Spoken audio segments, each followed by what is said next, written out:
राम राम भाई सभी को, जय गुरु जी महाराज की। भाई एक भाई ने सवाल किया कि जी मैंने बहुत भक्तों से सुना है कि दादा केसरमल बावरी और वीर बुलाकी मसान में आपस में बिल्कुल नहीं बनती और इन दोनों का आपस में 36 का आंकड़ा रहता है, तो क्या ये बात सच है? तो भाई हाँ, ये बात बिल्कुल सच है भाई। केसरमल बावरी बाबा और वीर बुलाकी मसान में भाई बहुत ही कम बनती उनकी है। दोनों एक ही सोच में दादा परदादा से पूछते आ रहे हैं, वही सुख शांति से आपस में हाथ मिला लेते हैं भाई। वैसे ऐसे बहुत कम होता है। दादा केसरमल बावरी किसी घर में पूज रहे हैं और उसमें वीर बुलाकी मसान नहीं पूज रहे हैं।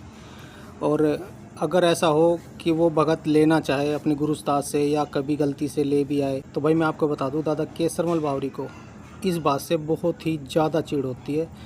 वो और सबके साथ हाथ मिलाना पसंद करेंगे, पर वीर बुलाकी के साथ बहुत ही कम हाथ मिलाते हैं। जैसे कि भाई मैंने आपको बताया कि दादा परदादा से अगर दोनों एक ही सोच में दोनों देवता पूजते आ रहे हैं तो आपस में इनकी बन भी जाती है।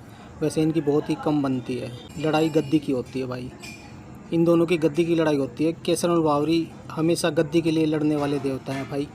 वो किसी दूसरे देवता को अपने घर में या अपनी गद्दी पे बैठना कैसे भी गुजारा नहीं करते भाई। और भाई एक बात और मैं आपको बता दूं, ऐसे सपोज़ कीजिए किसी सोच में वीर बुलाकी मसान नहीं पूज रहे हैं और दादा केसरमल बावरी उस पूरी सोच के मालिक हैं, पूरी घरपत के मालिक हैं, गद्दी के मालिक हैं, और गलती से अगर वो गुडला भी ले आए, दादा वीर बुलाकी मसान को पूजने लगे या अपने गुरु उस्ताद से दान में लेकर उसको ले आए, तब इन दोनों की बहुत ही कम बनती है भाई। और दोनों भाई शक्तिशाली देवता हैं ये। इनकी लड़ाई में वो परिवार पिस जाता है भाई। मैं आपको बता दूं, वो भगत पिस जाता है, वो परिवार पिस जाता है भाई। उस भगत का कुछ भी काम ठीक नहीं होता भाई। इन दोनों के बीच में भाई बहुत ही घमासान होता है। और वो भगत अगर किसी दूसरे भगत से भी दिखाना चाहेंगे तो भाई उसकी पूजा कोई भगत देख नहीं पाएगा कि लड़ाई किस चीज़ की चल रही है, या फिर भाई ये भगत दुखी क्यों है, ऐसा भी हो जाता है।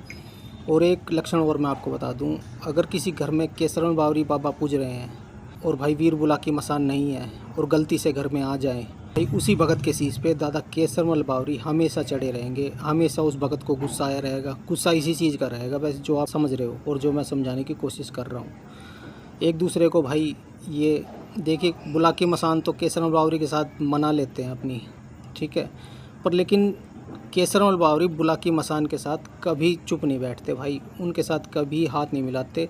मिलाते जब हैं जब वो दादालाई सोच में पूजते आ रहे हैं। अचानक से ऐसे दोनों देवता अगर आमने सामने आ जाएं तो भाई उस परिवार का सर्वनाश ही है। ये बात सच्चाई है भाई। जय दादा की।